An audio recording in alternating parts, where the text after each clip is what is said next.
Welcome to the Fantasy Wildcard. I'm your host, Kev. You can follow me on Twitter at Dynasty_GOAT. With me tonight, as always, is my co-host, Matt, who you can follow on Twitter at MattFFDynasty. Good evening, Matt. How are you today? I'm very good, thanks, Kev. What about yourself? Yeah, not bad. Just been enjoying the recent pro days, etc. I notice your boy Michael Carter had a bit of a mare, didn't he? But no, I don't know. It weren't that bad. Everyone needs to calm down. I think we all need to calm down a little bit.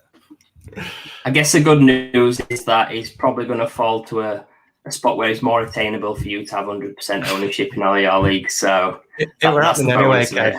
It was happening anyway. It doesn't matter what happened at Pro Day. He could have had the best Pro Day I've ever seen. I was still getting him in every league, so don't worry about that.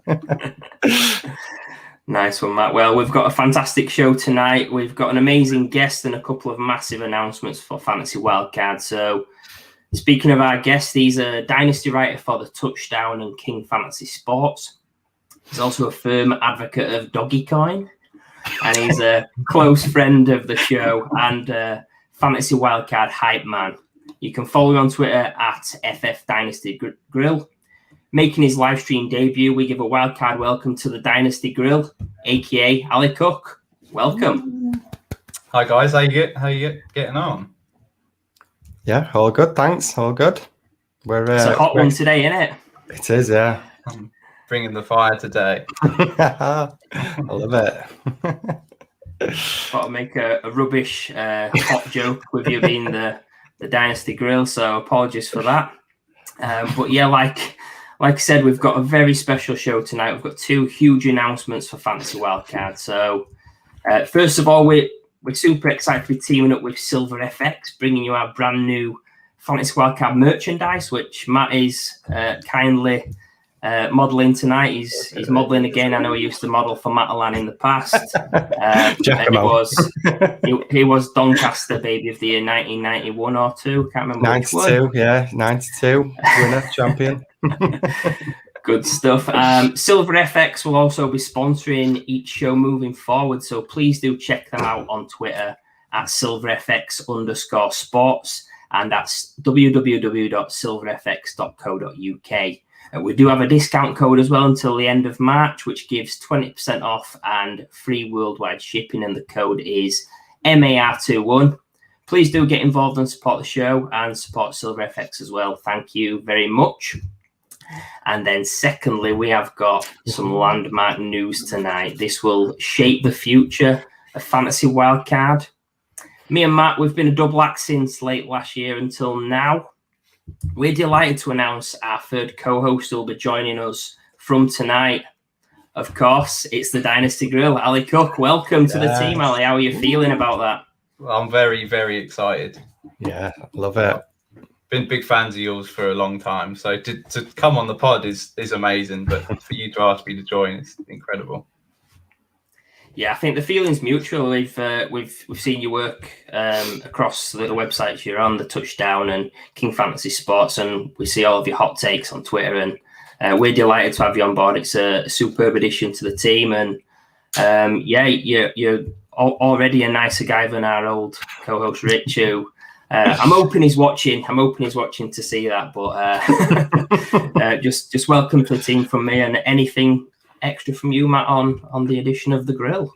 No, I think it just made sense, didn't it? Obviously, me and you have been doing this together. We had Rich, and obviously, sadly, Rich had to step away, so it made sense. We brought someone in, and who better to bring in than Ali, who obviously you just said brings fantastic content on Twitter, and he had his pod debut the other week with Dynasty Island, I believe. So, just absolutely thrilled to be able to welcome him on. I can't believe it. Yeah, it's brilliant. And I can see Rich has already commented. He's clearly fuming at me. Who's Rich? Who's that guy? I'll be getting some bullying in my DMs now, but it's all good. I won't make it up like some.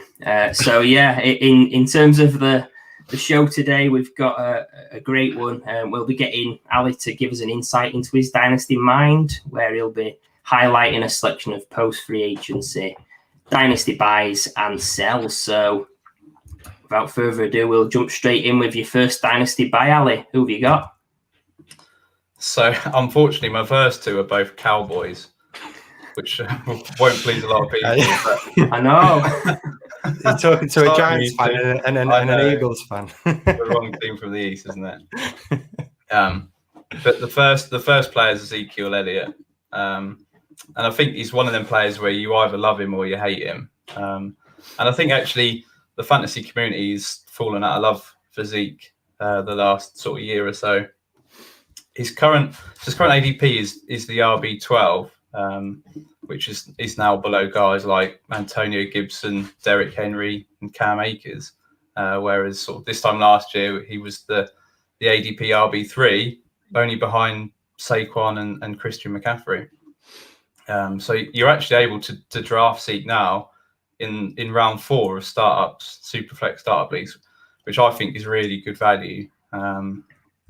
He signed a big 6-year contract, which is up to the 2026 season, but I think they can have an out at the end of 2023.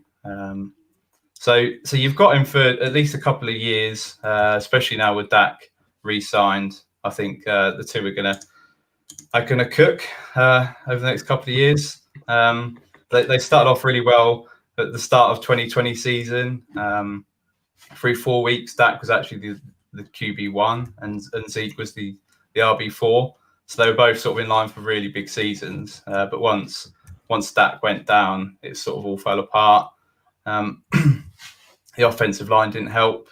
PFF have ranked them the 27th best O-line, which is obviously not very good. And then the saviour was Andy Dalton, I'm afraid. And he couldn't get it done. So with that in mind, I just think his value now is just a bit too low. People have sort of got the hype with the 2020 rookie running backs, so they've shot above him. So I really think you can now trade for Zeke at a fair cost, and you can draft him at, you can get him in round 4, which means you can probably take someone like an Akers or a Gibson or a Swift sort of as your RB1, and he can be a decent RB2. So how do you two see him? Yeah, I fully agree with this one, Ali. I know Kev will probably be laughing because I spoke it up in mid-season. I said I was buying Zeke when, obviously, as you said, when Dalton come in and his performances started to dip. I weren't buying it. I weren't having that Zeke were ready to fall off that cliff. So, yeah, I'm fully on board with this one, Ali. As you just mentioned, obviously, is a consistent RB1 in fantasy, finishes the RB7, and that's despite not having Dak for 2/3 of the season, obviously when he went down week 5.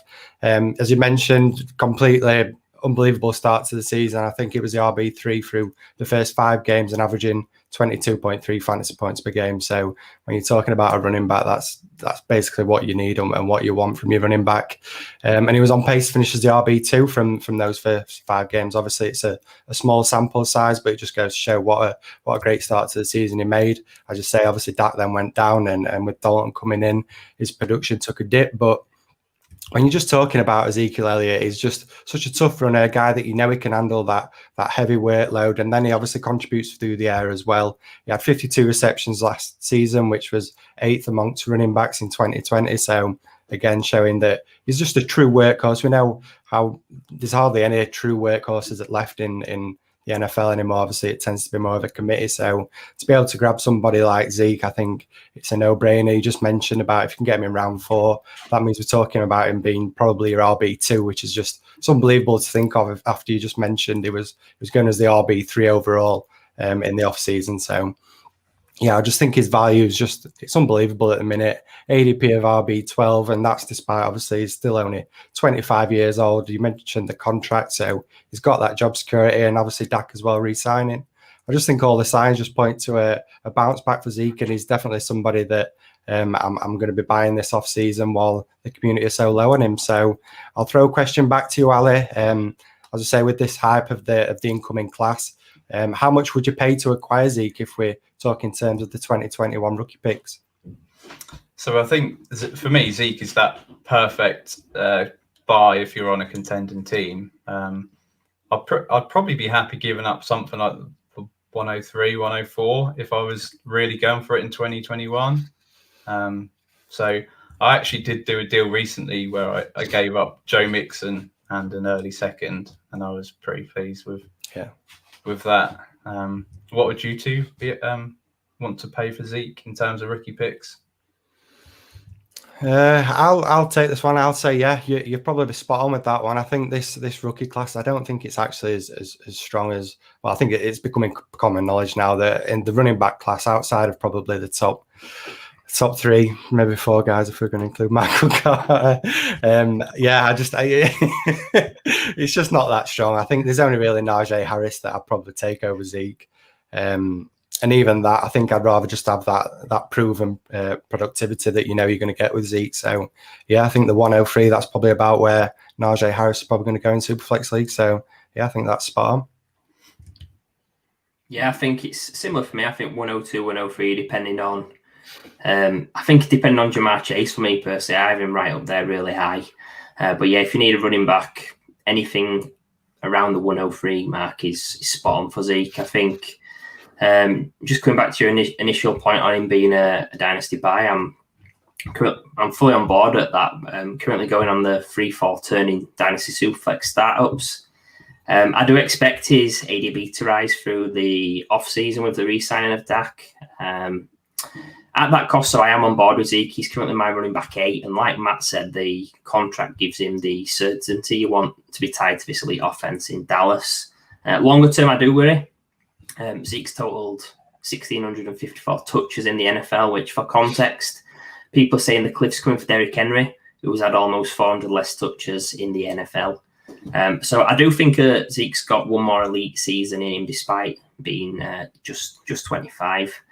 But if I am taking Zeke, I do want to pair him with a younger guy, like you mentioned, Ali. The combination of Antonio Gibson would be spot on. Also, an incoming rookie like Najee Harris or Travis Etienne would also be ideal for having that split between them. So my personal preference is to avoid having 2 older starting running backs, especially in a startup. Otherwise, it's really hard to move off them, and you end up having to replace both of them in the first couple of years of your dynasty. So I'll throw a question out to you, Ali. In terms of your dynasty strategy, how much priority do you put on ensuring you have a blend of different ages in your starting running backs, if at all? Yeah, I think it's pretty imperative. The running back position is sort of the position where you see the most turnover. You see the average age of running backs that they start to fall off, the cliff at sort of age 26, 27. So you want to keep replacing them quite often, to be honest. But if you can, I wouldn't really fancy him as my RB1, but if you could have him as your RB2 with a younger guy like any of the 2020 running backs, then I'm perfectly happy. So I think it's definitely imperative that you don't have two old running backs. I think they're really quite hard to shift once they hit that sort of 26, 27 age. Yeah, I'd agree with that. I think it's pointless, isn't it, really? You do your dynasty startup, you get 12 running backs, and then year 2, you've got no running backs. It just defeats the object, really, of trying to build a dynasty. It's not redraft, is it? So, fully agree with that. Any final thoughts from you, Matt, on Zeke before we move on to another cowboy? I just think what we've just said, I think, is a glaring buy. Just talking about that strategy, I agree with what you both just said. I think if you are going to have somebody like Zeke, you want to be pairing him up with a younger running back. Ideally, you want to be grabbing 2. The more younger running backs you can get, the better for me. Obviously how much I love, especially this 2020 class that's obviously just come out. It's absolutely stacked. If you can get a couple of those guys, then I think you're laughing for a good few years. And even with Zeke, I think he's still got a good couple of years left in him. Obviously, we've not really mentioned Tony Pollard. He started to have a little bit more of a role last year, but I think I just can't not be in love with Zeke, to be honest. His workload, he's so productive. It's just the ideal running back when we're talking about a workload. And as I say, there's not many workhorses about, so I'm happy to grab Zeke where I can. Smashing. Well, we've got the next dynasty buy of Ali's. I just want to throw a disclaimer out there that Ali doesn't support the Dallas Cowboys. I know he's picked out 2 Cowboys players as dynasty buys. He is a Bucks fan, as I'm sure you know if you follow him on Twitter. Who's your second dynasty buy, Ali? So it's a guy that I've been quite frustrated to own. It's Michael Gallup, and he's sort of official. He's behind CD Lamb and Amari Cooper now on the depth chart. But it's not for lack of talent for me. I think he's a really good all-round receiver. He's that deep threat. He can come inside. He's got it all really. His current ADP in Superflex is the wide receiver 49, behind the likes of Gabriel Davies, Jalen Reagor, and Denzel Mims, which I think is pretty unlucky, really. I think if he was on another team, that certainly would be higher. But yeah, it's been pretty frustrating. Own Michael Gallup. So he had a really big 2019 where he was the wide receiver 22. He was sort of going neck and neck with Amari Cooper. But then old Jerry Jones couldn't resist in the draft, could he? And he pulled the plug on CD Lamb, which didn't help my Michael Gallup shares. But yeah, I think he's a very good all-round receiver. For me, he's the most versatile of the three. But I just don't think they're not using him as well as they probably could be. Another thing, I'm not the biggest Amari Cooper fan, so I think he's better than Amari Cooper. But yeah, it's going to be one of these two who leaves at the end of 2021 season. So it's pretty 50-50 at the minute. If Gallup is the one to leave, hopefully he lands in a decent spot. If Amari Cooper is the one that they don't extend, then happy days. He's the wide receiver 2 on a high flying offense. So really, I think his value is only going to go up this time next year. Yeah, I'm a bit like yourself, Ali. I've got plenty of shares of Gallup, and I was getting him just before that 2019 season. Obviously, he had a great year, and I was hoping that could carry on. But as you say, as soon as they drafted CD Lamb, you just know it wasn't going to end well for Gallup. Talking from 2020, obviously the injury to Dak didn't help Gallup, like we just mentioned with Zeke. And as we've said, the CD Lamb situation just absolutely killed any hope that we had and capped his ceiling. Yeah, I agree. I think he is the wide receiver 3 on this depth chart now. But we have seen flashes for him, as you mentioned, that wide receiver 22 performance in 2019 just shows the talent that he does have. But with that 2020 season, his values just completely crashed. Wide receiver 49. I think it's a glaring buy opportunity if we're just going to go purely on talent. You've just mentioned how it is such a high-powered offense. You know that Dak's going to be throwing the ball plenty, but with him being behind Cooper and CD Lamb, he's just going to really struggle, I think, to put up the numbers that he did in 2019. You just mentioned about the contract situation for Cooper, so it does look being a bit of a shootout between the two on who stays beyond next season. So yeah, I think he is a great pickup while his value is so low. And then you're either hoping that he can have a bounce back season in 2021. If not, we're either hoping that Cooper moves on or that he moves on himself and lands in a bit of better situation where maybe is the wide receiver 1 or at least the wide receiver 2 on a team. So what's your feelings on comparing him just to Cooper and Lamb, Ali? Do you think he can outperform either of those guys next season? Well, if I was a betting man, I'd probably say no, but I don't think he's going to be far off. Again, I can see CD Lamb making a bit of a leap this year. Amari Cooper is always going to score you touchdowns, but he's quite streaky. So to me, I'd be throwing Gallup the ball a lot more. So yeah, I can see them being fairly equal. Probably CD's going to be the top receiver in 2021, but I can see him being neck and neck with Cooper. I really think it's a shootout between those two. Who stays on the franchise next year? Yeah, I really like the touting of Gallup as a dynasty buy at his wide receiver 5 cost for a couple of reasons. I think, first of all, it's cheap exposure to a powerful offense for fantasy tied to Dak. You've got one injury to Amari or CD away from a massive jump in value in the short term. And then, like you both said, the 50-50 shot that the Cowboys move on from Amari Cooper and keep Gallup at the end of the year.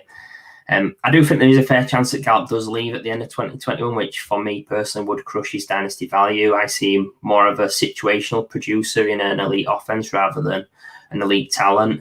Plus, I do think anyone expecting this offense to keep the pace it did in those first 4.5 games with Dak last year will be sadly disappointed. But as you mentioned, at a wide receiver 5 cost with a best case scenario that he could potentially be a dynasty wide receiver 2 or 3 should Amari leave and Gallup stay, I think he's well worth going after in your Dynasty League. So if by my worst case scenario, Gallup does end up leaving Dallas, where would you be on Gallup in Dynasty? And is there any preferred landing spot for him? So as a bit of a truther, I'd probably be buying him again where I don't own him. And again, his price would probably be less than it is now. It depends where he lands.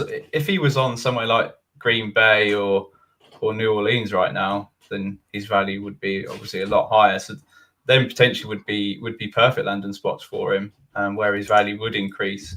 There's obviously a risk, but I think the talent will shine through, and I think someone will pick him up. I think it's coveted enough where he would be given a substantial enough role in 2022. Yeah, and he's shown it in the other season where he was a top 25 wide receiver, that if he lands in a decent spot and he's getting the volume, that he could potentially be that guy. You mentioned the New Orleans Saints as a potential landing spot. That brings us nicely on to our next Dynasty buy for you, Ali. I like that one. Yeah, so it might be a bit of a surprise, and he's not the most coveted receiver. It's Kwon Smith. Now he's going to be obviously a lot cheaper buy than the other two, and for me it would be a bit of a short-term investment. So I get to see Kwon Smith twice a year, obviously playing against my Buccaneers, and I've always been pretty impressed with him, what he can do. His ADP is the wide receiver 93, which is sort of free pretty much. He's behind the likes of MVS, Julian Edelman, and James Washington, which is pretty surprising. With an upgrade at quarterback, I think we all know it's probably going to be Jameis Winston for the season. Jameis obviously likes the deep ball, and so that will fall right into Kwon's lap, hopefully. We saw last year he wasn't effective with Drew Brees or Taysom Hill, really. Brees couldn't throw a ball past the sort of 20-yard mark, and he did have a few injury problems as well. The Saints have cut Emmanuel Sanders, so he's taken a promotion up the depth chart to wide receiver 2 at the minute. He finished as wide receiver 73 last year, but only played 14 games, and most of them were with Drew Brees. So I think his potential is, we saw in the NFC divisional game against the Bucs that he scored 2 big touchdowns, and one of them was that big play from Jameis. So we've seen what can happen. I'd be hoping to buy him cheap now, and then if he hit it off with Jameis early in the season, look to flip him for some rookie picks during the season. So you probably get him for as much as little as a third, fourth round pick right now, which I would pay 100% of the time. So how do you two feel? Yeah, I mean, you definitely caught me off guard with this one, Ali. I didn't see you picking somebody like Kwon Smith for a buy, but yeah, I can fully understand the reasoning behind it, and I can see why you think is somebody to target. You just mentioned, obviously, Emmanuel Sanders moving to the Bills. That now probably does push Smith up to the wide receiver 2 on the depth chart, and as you say, he's shown flashes in the past. Winston re-signing is obviously a big plus for all the wide receivers on the Saints. However, I do have a little bit of concern when it comes to Jameis Winston. I don't think we're going to see the Winston that we saw with your Buccaneers. I think Sean Payne, I don't think it's going to sit right with him if Winston's out there slinging picks week after week. I can't see him sticking with Winston. Obviously, we know how much he loves Taysom Hill as well. So I wouldn't be at all surprised to see if Winston does start the season and he is giving games away by throwing interceptions, then I can fully see Payton just thinking this is not working and moving back to somebody that he likes in Hill. And then obviously if Hill does become the starter, I mean, oh dear, I mean, it's not good for any player on the Saints. We saw a little glimpse of it last season, and I did not like what I've seen, especially as somebody that's got Kamara in a lot of spots as well. It's just something that we don't really want. So yeah, I also wouldn't be surprised to see the Saints grab a wide receiver in the draft as well. I think we're talking about a team that's always in the playoffs. It seems every year they seem to be making the playoffs, and arguably this is probably the weakest part of the entire franchise, I think, wide receiver. So I wouldn't be at all surprised to see him to grab a wide receiver. Maybe not early, but I can definitely see him grabbing one maybe in the third round, potentially even the second round. So that would be my only concern, and that's obviously going to move Smith down to the wide receiver 3. But as you say, that ADP of wide receiver 93, it's basically a free dart throw. If everything falls into place and we get Winston for the full season, they don't draft a wide receiver and Smith is the wide receiver 2, then who knows? The sky could be the limit for somebody like Smith. We know how good a deep ball receiver he is and how great he is in the deep game. So yeah, he's got a great upside and it is well worth a shot. So what do you think his ceiling is, Ali, if Winston is the starter in 2021? Well, like you say, he's only a few interceptions away from being pulled by Sean Payton. I think how much he loves what's his? I forgot his name now. Taysom. Taysom Hill. We all want to forget about Taysom Hill, Ali. Yeah, I've never liked the guy. So yeah, and also the risk is the Saints have got them picks on day 2, so they could easily draft a wide receiver to compete against Trey Kwon. So really you got to hope that he starts the season off well. He could have that chemistry with Winston. They've both been there for last season. So he's probably sort of the wide receiver 3-4 range is probably his ceiling. It's not going to be nothing too dramatic. But yeah, I'd hope to flip him because before the season finishes. Yeah, I think when I saw this name on the show sheet, I was immediately like, I'm gonna flame the grill when he comes on. But I think you made a really good point that getting him at that price and your strategy, your plan is to look to flip him early on. I think that's ideal. As Matt said, he has got a few landmines to avoid in terms of the draft, that the Saints have 4 picks on the first 2 days of the draft. And I do get the concerns regarding the QB situation, that maybe Taysom does steal some looks or even steal the starting job. We know that Sean Payton's got this obsession with him, which I don't quite see, but he does seem to get plenty of opportunity. I guess what you're paying for him and the strategy you've mentioned, I think it's all right to be doing that. It's not something I'd personally do. I think my strategy probably to wait till I'm on the clock in my rookie drafts and see if I'm in the mid-third, late third.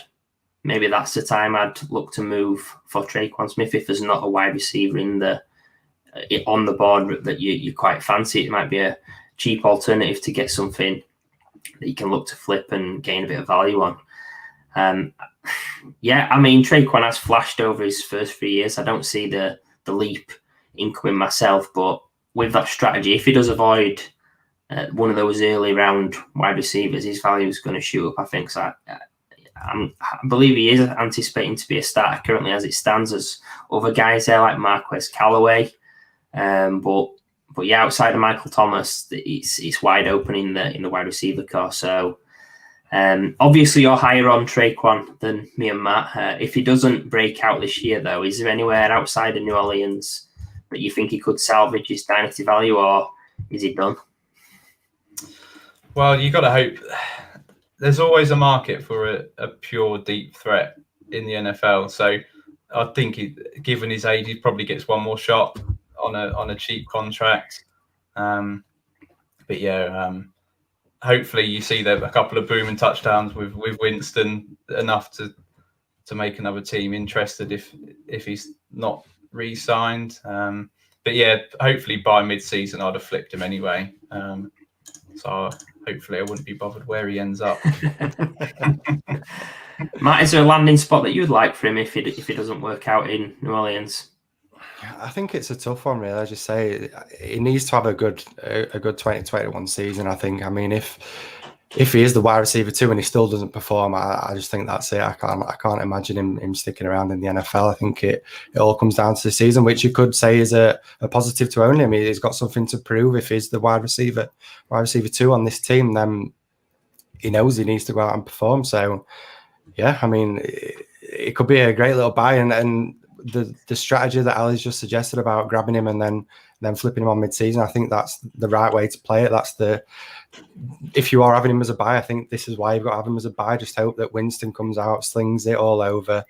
We get a big start, a great start from Smith, and then move him on. But yeah, beyond this season, I'm not too excited about him. Let's just put it that way. I don't know why, but when I was thinking of Trey Kwon Smith, when I asked that question to Ali then about potential landing spots, I was just laughing to myself thinking the Chiefs, because they've swung and missed on every wide receiver going this offseason. Yeah. I think, I mean, he's probably a bit of a Mecole Hardman already, but we'll save that for another day.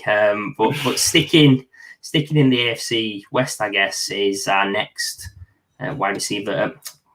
Dynasty buy, but also wide receiver buy from Ali. Yes, it is. So it's Jerry Judy. So I was big on Judy coming out in 2020. He was my wide receiver 2, only behind CeeDee Lamb.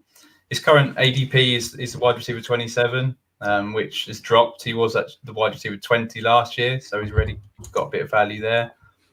We've seen how good a route runner he is. It's something that made me fall in love with him. But once Sutton went down, sort of all the pressure was on him and Fant to try and carry the offense, which fortunately he couldn't do. He had his struggles, whether it was the quarterback play or whether it was he suffered with quite a few drops, but a lot of the balls weren't exactly catchable. He finished as a wide receiver 47, and he only caught 46% of his passes, which was obviously pretty terrible. But yeah, I'll put a lot of that down to Drew Lock.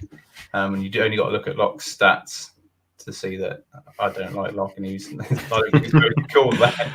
But yeah, Judy's only 21 years old at the minute, so that I still think not exactly the sky's the limit, but there's a lot of upside with Judy. I think the return in Sutton actually helps. I think it helps take sort of the pressure off him and takes the defense, the coverage away from Judy slightly. So I think that will help as well. And I'm just hoping and praying that the Broncos see sense and they upgrade at quarterback, whether it's through the draft or a free agent. So yeah, how do you see him? Yeah, I mean, as you say, he had an okay rookie season, finish as the wide receiver 47. But as you mentioned, he was just thrown into an expanded role because of obviously the injury to Colton Sutton in week 2. Made a hot start to the season, though, averaged 11.2 fantasy points per game, which I think for the first 10 weeks, which I think is solid for a rookie that's just been thrown in at the deep end. But then it cooled a little bit towards the end of the season. You've just mentioned, obviously, it wasn't helped at all by Drew Lock. You're preaching to the choir when you're slamming Lock, because me and Kevin, we're definitely not fans of Lock, let's put it that way. But yeah, suffered with the drops as well, as you've just mentioned. He's obviously going to have to battle Sutton and Fant going into 2021. But as I say, I think that could maybe be a positive for Judy, take a little bit of the attention away from him and let him be able to run those routes. As you just mentioned, is probably the best route run out of the 2020 rookie class for me. I know I was quite high on him as well. I think I had him as more wide receiver 3 or 4 in my rookie rankings. But yeah, I think he's found a little bit of value because obviously of the other incoming rookies like Jefferson, Lamb, Higgins, Ayuk, etc., all having big rookie seasons. It's something we're not really used to when we talk about rookie wide receivers. So yeah, it's definitely put a little bit of value, I think, onto Judy. I mean, there's the prospect, obviously, that Denver could grab a quarterback in this year's draft, but do you actually think that they go out and grab a quarterback, Ali? And if they don't and they do stick with Lock, how does that alter your view on somebody like Judy? To be honest, I really hope they go aggressive in the draft.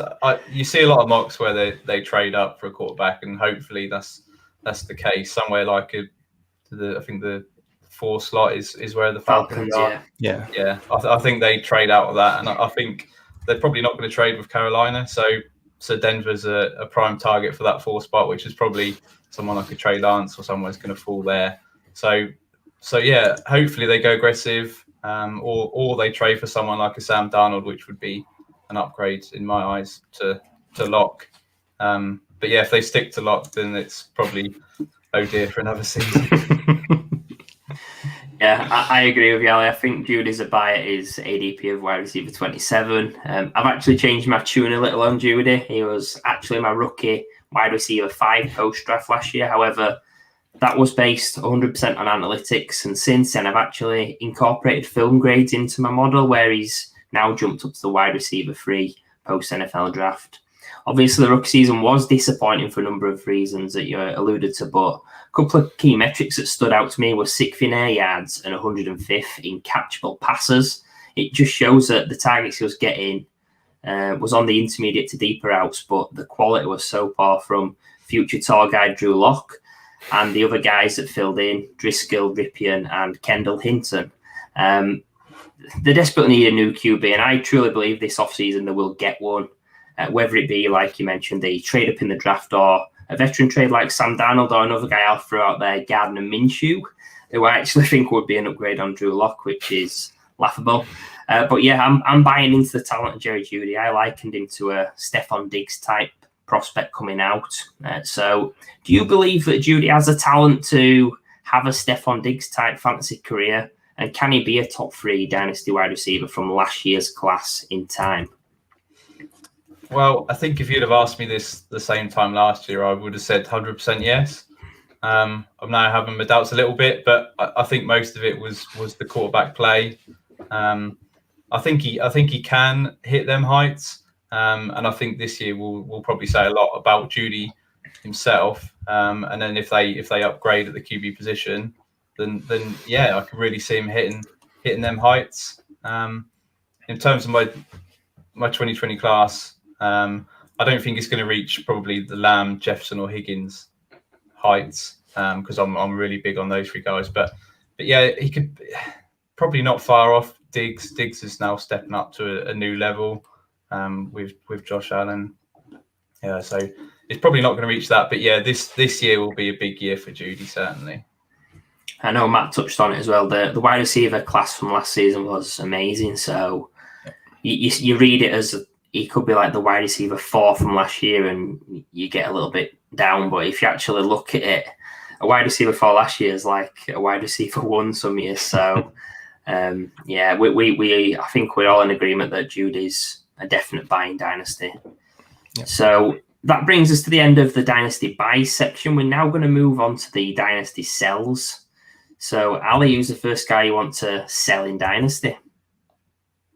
So I said I was going to bring the heat. So this is a bit of a controversial one. It's Jalen Hurts. Get in. Newly installed Eagles quarterback.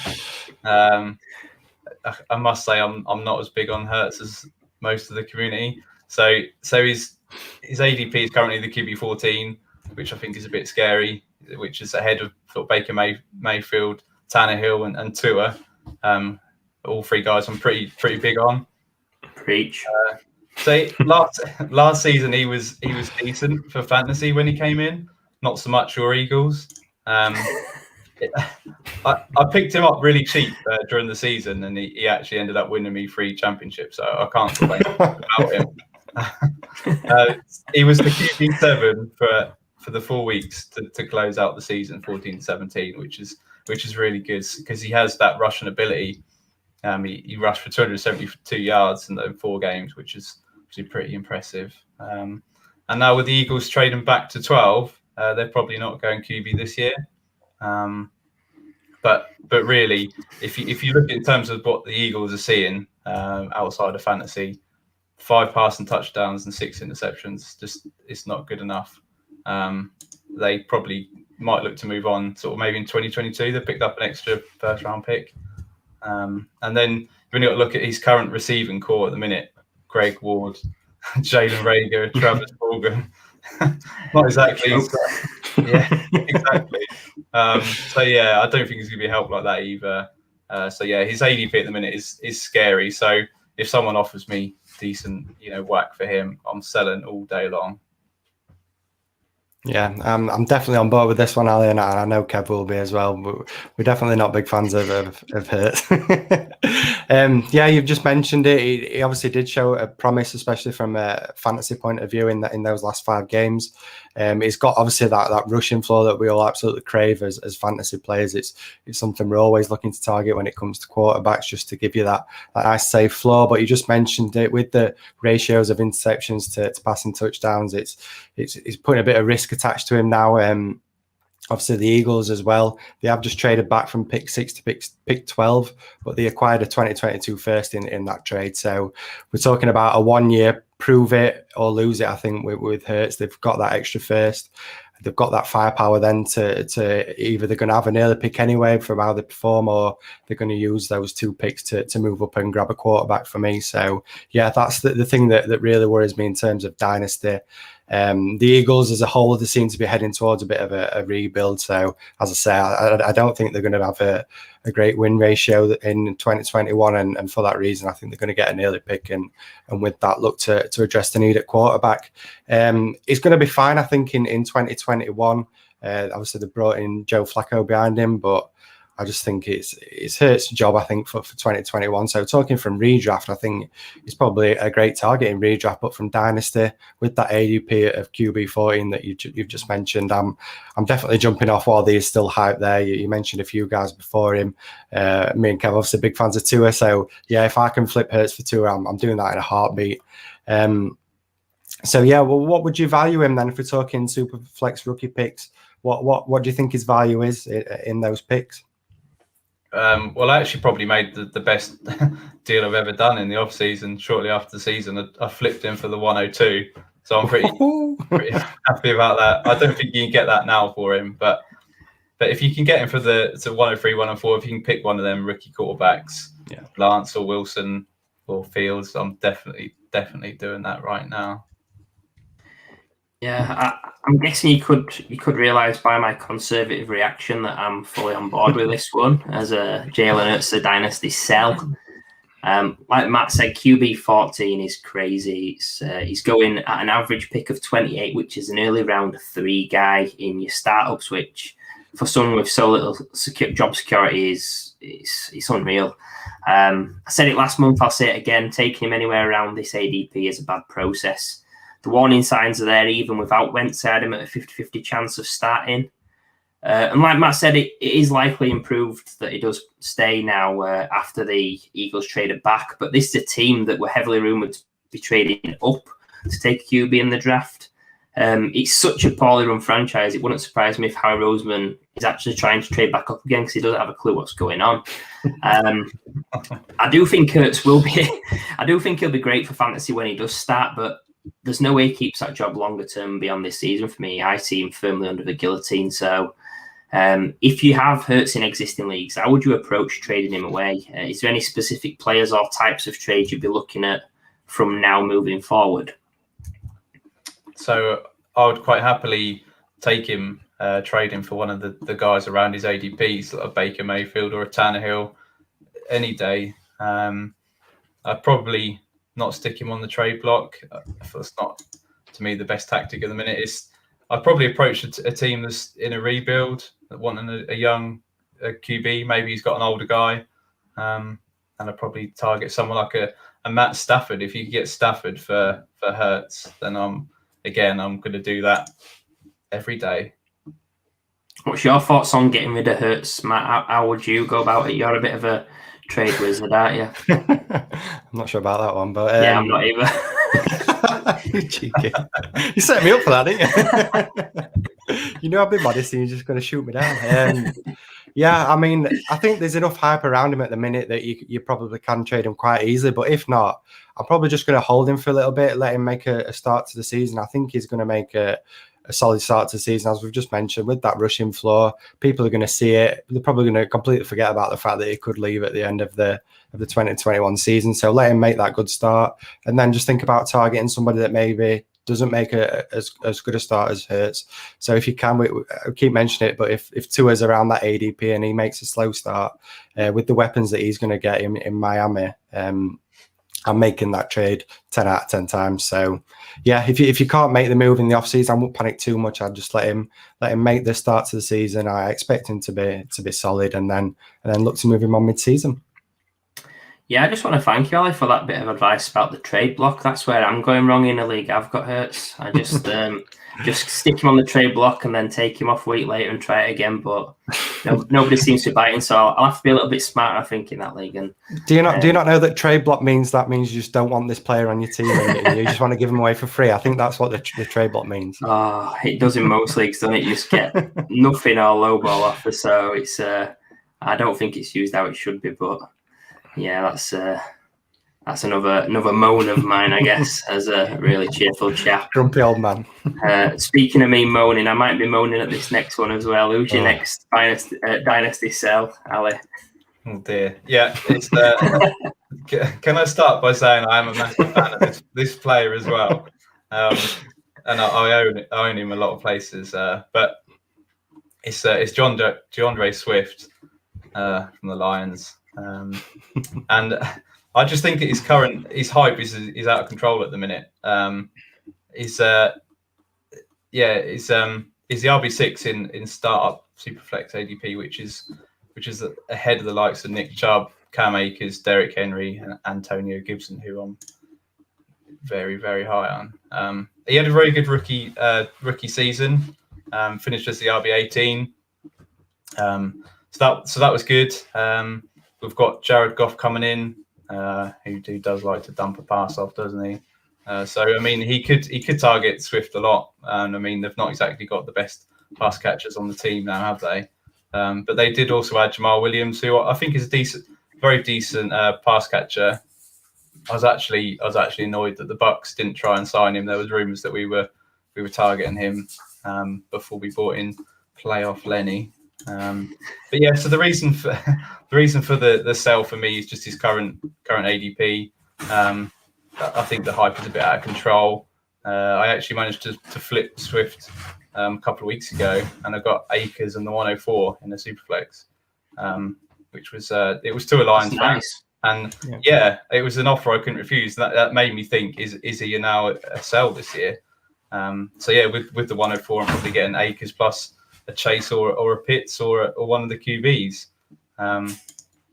So my question: if an offer like that came your way, Kev, what would you do? Yeah, Kev. No, honestly, like obviously I'm wearing blue, which sort of matches the Lions. I think you did absolutely right selling him at that price. If you get in a guy that's, I have Akers and Swift pretty close. I do have Swift slightly above. I actually have him at running back 6, and I'm pretty wild on him. So to see that the consensus there, it's pretty shocking to me. I thought he'd be maybe around about the 10 spot. But if you can get a guy, Akers, who's ranked 7th in my rankings, plus a guy that's a high first rounder, Chase is probably a wide receiver 1 potentially already in Dynasty. If you're looking at what Jefferson's done, if you're getting Akers and a wide receiver 1 in Dynasty, it's a no-brainer. I'd be doing exactly the same. I'm sure Matt would as well. Yeah, I mean, as much as it doesn't matter, you can love any player. I think every player's got the price, haven't they? And for that value, I think you got great value. Kev just mentioned it. I've obviously got Akers a little bit below Swift, but if you can then throw in one of these stud rookies on top of Akers, then it's a no-brainer. So yeah, I can get on board with that trade, but as a take of selling Swift, Ali, I'm sorry, but you're going to need some more persuasion power to get me to part ways with Deontay Swift. I do get the reasoning behind it. Obviously, you just mentioned that the offense is downgraded now. Stafford moving on, Marvin Jones and superstar Giants wide receiver Kenny Golladay obviously leaving town. There's potential risk there with somebody like Swift, but I still think he's one of the top fantasy RBs to own. Yes, obviously you just mentioned Jamal Williams signing, but honestly, I don't see it being too much of a harm to Swift. I mean, we're never expecting Swift to have play every single down, were we? So I can understand why they brought somebody in like Williams. He's a very good running back. He's arguably good at a lot of things, but I just think he's just good at a lot of things, maybe not great at a lot of things either. So And if anything were to happen to Swift, I think we mentioned it a few shows ago, Kev, that if anything were to happen to Swift, I think he's an ideal guy to fill in for Swift just because he has that pass catching ability and also he's a solid runner. But yeah, I'm sorry, Ali, but I can't part ways with Swift. He's 22 years old and we know he's a true 3-down workhorse. He's proven that he can run the ball. He had nearly 900 yards from scrimmaging last season, and that was obviously playing behind Adrian Peterson for a large part of that season as well. So it just goes to show the talent that he's got. 46 receptions in 2020. It just shows that he's a great pass catcher as well as a runner of the ball. And I can only see that volume increasing with obviously the things we just spoke about with the weapons not being great, Goff coming in as well. I just think he's going to get a really nice workload in 2021. So I can't be moving off him just yet. But yeah, who would you looking to be acquiring then, Ali, if you were going to move Swift? You just mentioned that one trade, but is there any other running backs maybe that are around that kind of ADP that you'd move him for? Probably it'd be someone like an Akers or a Gibson, Dobbins. You need something on top of that. I've got Swift ahead of all those three. Yeah. But if I had something on top of those three, I'd be more than happy to move him. I've had plenty of offers already this year of people trying to move on Dalvin Cook and Derrick Henry to me straight swap, and I'm not interested in letting go of a Swift for those two older backs. But someone, like the Gibson, Akers, Dobbins mold plus is probably what I'd be looking to move him for. I think the Dalvin one's pretty interesting. I know I'm a bit wild on Swift, but that's just my opinion anyway. But yeah, I do have my Ali coming on the show and flaming one of our favourite Dynasty players. I think I do get the thought process behind it being a rebuilding franchise, that they've added a rotational back that's pretty decent in Mr. Mermaid himself, Jamal Williams. But yeah, as you already know, I'm way into Swift. He looked so good as a rookie on one of the poorest teams west of Philadelphia, actually. So I think the key thing for me is his pass usage. If he can hold off Jamal Williams, I think he's gonna fly. It was the highest targeted rookie running back on a game-by-game basis last season. And as you touched upon, the new QB for the Lions, Jared Goff, utilises a short pass game frequently. He was 34th in air yards and also his 32nd ranked deep completion is a poor fit for the new wide receivers, Rashad Perriman and Tyrell Williams. Plus, you've got the addition of Anthony Lynn, who featured Austin Eckler to be on pace for back-to-back 100 target seasons. So yeah, with the Lions getting panned most weeks and one of the poorest wide receiver cores in the NFL, I can see Goff firing passes to Swift like a machine gun. I don't think a 90 to 100 target season will be out of the question. So it is clear we're slightly different on our views of Swift. What I want to know from you, Ali, is where does he actually sit in your dynasty rankings compared to the veterans? You mentioned a few guys like Nick Chubb around him. Where does he sit in regards to the veterans? He's my RB7, a dynasty RB7. So I've got him nice and high. He's in the same tier as Chubb, Akers, and Gibson for me. So I've got Jonathan Taylor in tier 1, and then I've got I've got J.K. Dobbins 1 tier down. So if someone offered me Dobbins, I need a bit more to part with Swift. Yeah. Nice one. Anything to add, Matt? Have you calmed down now? Yeah, I've settled down a bit now. I've got over that initial shock, and I can honestly understand the reasoning. I think Kev, you just mentioned another point as well with Anthony Lynn coming in as the OC. I think he's a coach that's primarily used a committee. Obviously, we've seen it in Denver. With the Chargers, with Melvin Gordon and Eckler. So I can see the concerns, but I just think when you've got somebody at that talent level who's just shown he can do it all, I just can't buy into the fact that they're not going to give arguably the best defensive weapon that they've got. Why would they not give him the ball as much as possible? Yeah, I think for me on this one, the Swift's not a sell, but he is a sell at the right price. So He is my RB5. I'll add that. So wow, that's even higher than me. Yeah, I am. I've got him above Cook, Akers, and Zeke. So Yes. I'm very high on Swift. So I 100% wouldn't sell him, but I would sell him. Yeah, exactly. Everybody's a sell. Exactly, and that brings us nicely on to our the next sell that Ali's going to give us in Dynasty. So again, it's a 2020 rookie. It's Chase Claypool from the Steelers. And again, a lot of people might be scratching their heads thinking, why are you selling a guy with so much upside? But again, and it's another guy that I really like. And I'm not exactly wanting to sell every share I've got of him. But again, it's just selling to the hype. A lot of people have got him probably higher than what I have. He had a decent season in 2020. 9 touchdowns, which was really nice. Finished as the wide receiver 24, which was on that loaded offense is pretty impressive. His current ADP is the wide receiver 22, which is in the same area as his teammate Deontay Johnson, who I'm massively high on. Cortland Sutton and Mike Evans are in the same area. My only concern is Big Ben's arm. Will it last the season? He was fine last season, but it's another year on. There was talk from retiring, but he came back for another shot. And in terms of the Steelers wide receivers, I'm not the biggest Juju fan, but he's re-signed for this year. And again, I can see him probably doing quite well again in this offense, and then giving him a big contract in 2022.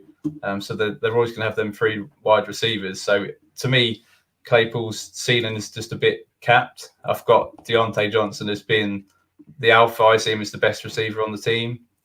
So he's the guy that I have all the shares of, and I want to buy the shares of. So yeah, I just struggle to see Claypool's massive upside. So for me, it's the case of I want to sell now while the hype is there and his value is really high. Yeah, I'll have to be honest. I'm 50-50 on this one, Ali. As you just mentioned, coming off that huge rookie season, wide receiver 24, just under 900 receiving yards and then 11 touchdowns as well. It's obviously fantastic for, again, talking of a rookie wide receiver that's having that kind of production. It's pretty unheard of. So, yeah, fantastic start to the year. He's obviously a big guy, 6'4", 227 pounds. Definitely going to be a great red zone threat, I think, for Big Ben. But you've just mentioned, obviously, Juju re-signing. That's going to be added competition and targets are obviously going to go to Juju. So that is a concern. I also expect Pittsburgh to go back to more of a run-first team in 2021. I know that they have brought Juju back, but I fully expect him to grab a running back in this rookie class. The total pass attempts in 2019 was 31.9, which was 26 in the NFL. And then that went up to 42.6 in 2020, which was first. So that just goes to show it's not something that we're really that used to from the Steelers. They have always been a bit of a run-first offense. So I just think they was forced into passing the ball a lot more last year, with obviously James Conner not really performing at running back. They've definitely got a big hole at running back. So yeah, I see him going back to run it a little bit more, and that's obviously going to affect all the pass catches. But like you, I'm huge on Deontay Johnson. He's probably the one guy out of those 3 wide receivers in Pittsburgh that I'd want to own. I have him in a lot of leagues. So yeah, I think I am actually on board with him as a sell while that hype is there. Obviously, everyone's loving this 2020 class that's just come out and how they've all performed. I think it only makes sense to take a little bit of advantage of that hype. Where do you rank Claypool amongst that 2020 wide receiver class? His ADP is the wide receiver 5 currently, behind Jefferson, Lamb, Higgins, and Ayuk. Do you agree with that, or would you maybe have him a little bit lower? Yeah, no, I've got him as a wide receiver 5, pretty close to Ayuk. I'm not the biggest Ayuk fan, but I can see his upside. And then I've actually got 2 wide receivers pretty close behind again in Judy and Michael Pittman, who I'm high on. So yeah, in terms of the 2020 rookies, I can see Judy and Pittman taking a significant rise this season, and possibly Claypool staying at the same level. I don't see the massive upside while they've still got the other 2 receivers in town. So yeah, again, he could fall behind them at this time next season. I think Claypool's another guy I really like, although you're not alone in fading him. I've seen plenty of people throwing shade on him, especially after the Juju re-signing. I'm not a big fan of Claypool's moaning after the playoff defeat to the Browns or the video of him booting some dude in a bar fight either. I think on the field he had a mightily impressive rookie season, though, even with Big Ben's 60-year-old arm. It might be a 70-year-old arm next season, which would be bad news, definitely. And you have got to worry about who does come in there and be the QB. Hopefully not Dwayne Haskins. But yeah, even last season, he was third in deep targets and 9th in air yards with Big Ben. He's also 5th in touchdowns and 10th in hog rate, which shows an ability for the big play and also usage when he's on the field. Whilst I do agree his expectations for 2021 did take a hit, I do love his rookie season and I'm buying into talent long-term with the diverse ways that he does win. I can see a clear pathway of him being a DK Metcalf type asset in Dynasty. For me, he's 100% buy low at his current ADP of wide receiver 22. I do think it will drop even further with the Juju news. What I want to ask you, Ali, is just on his teammate, Deontay Johnson. You mentioned you're highest on him in your Dynasty rankings. Whereabouts do you have Deontay in your ranks? I think I have him at 17 or 18, around that range. And I've got Claypool down at 22, I think. So it's about 5 or 6 spots underneath Deontay. Yeah, I know Deontay's ADP at the moment is wide receiver 21. Is he beating ADP for you as well, Matt? Yeah, I think I'm like Ali. I've got Deontay Johnson. I can't remember the exact number, but I think I've got him around 19, somewhere like that. And then Claypool, I think I've got 21, 22. So just a few spots behind like Ali. But yeah, I fully agree. I think Deontay Johnson's probably the guy I like the most out of these. It's surprising that we're fading Juju, though. I mean, he made a fantastic start to his career. Obviously, not had a great year last year, but I think he had a really solid second half to the year. So, yeah, it's going to be really interesting to see how it all plays out. As we've just said, if they do go to running it a little bit more, it's going to be really interesting to see who becomes the main target and just how many targets do get shared around. I'm just gutted that Juju re-signed because before the news, I had. I'll make a confession. I had Deontay Johnson and Claypool right around the wide receiver one cusp in Dynasty. I think they were back to back 12 and 13. Tasty. I've not changed my rankings yet because it's very sad for me. But when I do put it all back in and Juju's back in Pittsburgh, I can see them all around a similar range. All three of them actually very close. I still believe in Juju long term. I guess the only saving grace with Juju is he avoided the Ravens. That would have been dreadful. Yeah, absolutely. And speaking of dreadful players, this is one of Matt's least favourite players in the NFL that we've got as your next Dynasty sell, Ali. Yeah, so we haven't visited the tight end position yet. So I've gone Logan Thomas for yes. And he came from nowhere last season. So in 6 previous seasons, he's not even broke the top 50. And then he obviously had the stellar season, finished as the tight end 3 joint with Robert Tonyan. So it just shows you where he came from and where he got to. It was extremely impressive. He started off slowly, but for the back end of the season, weeks 12 to 17, he was the tight end 3, caught 42 passes and scored 3 touchdowns. So I tend to find in Dynasty that recency bias means quite a lot, and people are thinking that he's still a really decent player with upside. His current ADP is the tight end 11, which is ahead of the likes of Henry, Tonyan, and Cole Kmet, who's someone I'm quite high on. So the reason to sell for me is I don't really see him as that upside tight end, especially given his age. He's 29 years old now. So yeah, I think he just took advantage of a poor situation last year. There wasn't many people to throw to apart from Terry McLaurin, so he got a lot of the workload. And now they've obviously added Curtis Samuel, again, a player that I'm high on. Yeah. And actually, and also Adam Humphries, who was productive when he was at the Buccaneers. He's a very reliable receiver underneath. So yeah, I'm all out on Logan Thomas.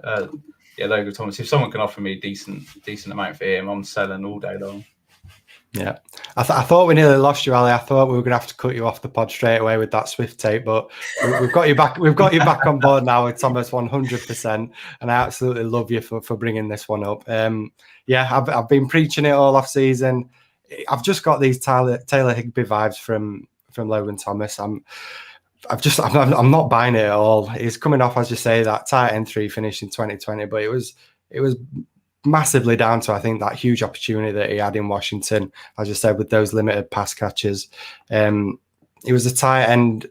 It was third in tight end targets at 110, and made a really average start to the season. In all honesty, it was the tight end 17 through those first 12 games. So, and that was despite having 60 targets as well. So it just goes to show it was volume based, and he wasn't even really producing at the start. But yeah, he did turn it on in the end of the season. I'm not going to deny that. But so did Tyler Higbee. So I'm not going to get excited. I'm definitely not going to fall for this one again. That is for sure. 30 years old in 2021. You just mentioned that the weapons at Washington have brought in Curtis Samuel and Adam Humphries to a lesser extent. He's not going to get those levels of opportunities, I don't believe, and making obviously the fact that he is 30. I'm so far off Tyler Higbee. I'm even saying Tyler Higbee. Crazy. Logan Thomas. I want no part of him at all. And that ADP of tight end 11 is laughable. I mean, if I can capitalize on that and grab a younger tight end, someone like Irv Smith, I'm high on, Dallas Goedert. They're both guys that are around that ADP. If I can move in for somebody like that, I mean, all day long, I'm making those kind of moves. Where does this sit in your tight end rankings, Ali? And what other veterans would you trade him for? So for me, he's the tight end 15, but again, I could even move him further down. So he's in the same sort of tier as Cole Kmet, Evan Ingram, and Robert Tonyan, but I think I've probably got him a bit too high. So I'll trade him for any of those guys. Someone like an Irv Smith would be incredible if you could just flip him for him, or Dallas Goedert, someone like that, or a young guy. So be Cole Kmet, Adam Troutman, or even like sort of Harrison Bryant. If you can get some picks on top of him, I really think he's a guy that could break out in a couple of years' time. And whereas Logan Thomas is going in the opposite way in terms of value. Yeah, I think he's an interesting one, is Logan Thomas. I can see he's not. He's not. I see the idea behind selling him, with last year being his career year easily. He's a volume guy, isn't he? He was third in the league with 110 targets at tight end spot.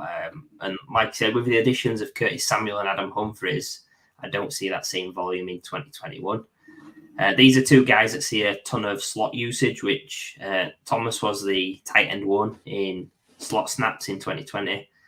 The flip side is Fitzmagic. There's a well-known saying, a rising tide lifts all boats. He is clearly a big upgrade on Alex Smith and Dwayne Haskins. Also, you've got to think about tight end as a whole. You don't have to be amazing to be a tight end 1. So the way I'm approaching Thomas is that I'm fine with him as a low-end starter in existing leagues. But if he is on my bench, I will be looking to move him for the higher upside guys you mentioned, like Kmet and Troutman. But in startups at tight end 11, I'll be avoiding him completely.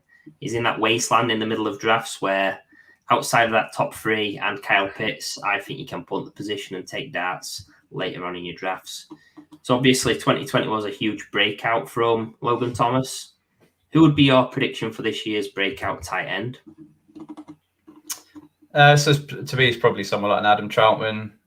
Cole Kmet, I was high on last season, and I think he's going to be in for a big year this year, but more people are in on him now. And Harrison Bryant, I think possibly not this year, but maybe 2022.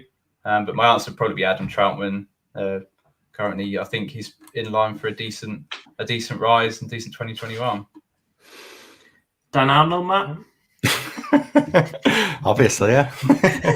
I think we mentioned him last. Gerald Everett, I think he's got a definite shot of potentially being a breakout in 2021 when that opportunity is he's got. So yeah, that'd be one guy. Can we have Irv Smith as well? I know he's getting a little bit of hype around him now, obviously, with Kyle Rudolph moving, but I think his upside is huge as well. So yeah, both those guys I like in 2021. Or Tyler Conklin. Woo! No. We'll have to see how that one plays out. I've not done too much research, but I know a few shrewd people in the community have been pumping up Tyler Conklin's the guy at cost. So we will see how that one plays out in time. It could be a bit of a wild card, you could say. Yeah. So that brings us nicely onto the next section. We finished on the Dynasty sells from Ali, and now we're going to look at the wild card. So the fantasy wild card, it's where we get our guests to pick out one player they believe will be their fantasy wild card, a player that will improve their dynasty value the most in 2021. Obviously, Ali is the guest today, but he's also future co-host as well. So just throwing that out there that he's not just a guest, he is more than a guest to us here at Fantasy Wildcard. So, Ali, who's your fantasy wildcard, please? So it's a lucky wide receiver who's getting a bit of a QB upgrade this year. So he had the likes of Jake Luton, Mike Glennon, and Gardner Minshew throwing in the ball last year, and now he's getting Trevor Lawrence. It is Laviska Shenault. I think if we look on this same time next season, I think his value would have shot up from where it is right now. He's currently the wide receiver 37 in ADP, which I think is far too low. I think there's so much upside to him. And we saw that towards the end of last season. He was wide receiver 16 through the last 5 weeks, scoring 4 touchdowns. And you just got to look at his versatility. He can be used as a rusher. He can take the ball anywhere. So in a creative offense, the sky's the limit. And you've got Urban Meyer coming in. So I'm excited to see how that plays out with Laviska. And yeah, I just think with Lawrence coming in his first rookie season, I think they're going to want to get the ball in the hands of Laviska Shenault, see what he can do and take the pressure off Lawrence. So I really think the sky's the limit this season for Shenault. Yeah, definitely agree with this one, Ali. As you said, he's shown flashes, including that strong finish to the year as wide receiver 20 from week 14 onwards. And as you mentioned, with Urban Meyer coming in, he's had obviously a hugely successful career as a college head coach with Ohio State. So coming in, and as you mentioned, with Trevor Lawrence most likely being the starting quarterback, I think all the signs are pointing towards somebody like Shenault having a great year. You've mentioned his playmaking ability, both as a receiver but also as a rusher as well. I think that's going to play into the strengths of what this offense is going to offer in 2021. And I think they're just going to look to get the ball in his hands as often as possible. I think the one thing that probably holds him back in Dynasty is that injury history. He's obviously had numerous injuries in college, missed a few games as well in 2020. But apart from that, I mean, as you just mentioned, the sky's the limit for somebody like Shenault, and that ADP of wide receiver 37, I think he can easily outproduce that, and wouldn't be surprised at all to see him be well up there in the finishing positions at wide receiver. So what do you think his ceiling is in 2021, and do you think he can outproduce DJ Chark? Yeah, I think his ceiling is probably that sort of mid to low end wide receiver 2, maybe even higher. And I think he definitely outperforms DJ Chark. I've never been his biggest fan. Yes. So I think his time is up in Jacksonville. I think Laviska is the wide receiver of the future there. He's so versatile, and I think in that creative offense that's coming in, I think he can probably finish as a wide receiver 2. Yeah, this is an awesome pick, Ali. I love this one. I think Shenault fits the definition of wildcard perfectly, and I know you threw a bit of shade on this guy earlier, but I can easily see a Brandon Ayuk type rookie season incoming from him in 2021. I do think it is a fair question to ask if it's Shenault or Chark already, and I'd definitely be taking Shenault over Chark, even straight up. Our most listened to show is the DJ Chark bait show that we had at the end of last season, where we completely faded Chark. So it is nice that we all align on that one. There is also some big rumours that Chark will be traded on draft day, and it was also close to being traded to the Ravens, which would have been hilarious. He was really solid with his opportunities as a rookie as well, was Shenault. He was wide receiver 26 in fantasy points per target, and like you both mentioned, you'd think that Trevor Lawrence gives him a better chance of success than the Jags QB core of 2020. So Chenault's clearly a guy with a ton of talent and potential, but where would he rank for you versus this incoming rookie class of wide receivers, Ali? So he'd probably be in that second tier, second or third tier, obviously with Chase being the number one guy. But then there's a big drop off. I've not, apart from Bateman, I'm not massively high on any of them. I think in the right landing spot they can do the business, but he'd probably be in that sort of tier two for me in the 2021 rookie wide receivers. How about you, Matt? You're a top Devy guy, aren't you? Am I? Yeah, you are. Oh, thanks. Yeah, I think that's probably fair. Yeah.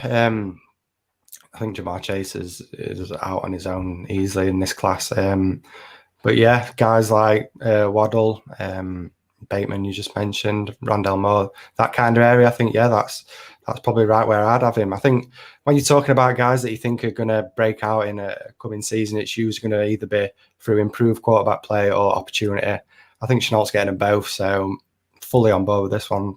Definitely somebody I'm looking to acquire in Dynasty. Fantastic. We've ended the show on a high where we all agree. Wow. We had a little rough patch in the middle, but we got there in the end. Yeah, Team Chenault those, aren't we? So yeah, that brings us to the end of the show now, where we've discussed Ali's post-free agency dynasty buys and sells, plus his fantastic wildcard selection of Laviska Shenault. So just want to thank you for coming on the show and for joining Fantasy Wildcard as well. Obviously, we knew that you're a smart dude beforehand, and you've backed that up today. You've given us some great takes. You've stood your ground. You've been brave. We've loved having you on. I've loved interacting with you as well. So, is there anything you'd like to share or plug with the audience?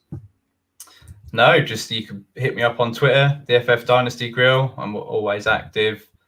Send me a message, or if you want me to share your content, I will. In terms of the wild card going forward, I just can't wait to see what we got going forward, and thanks again for the opportunity.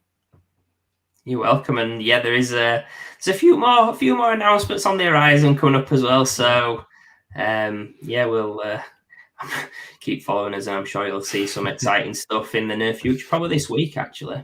Probably this weekend. Yeah. Anything from you, Matt?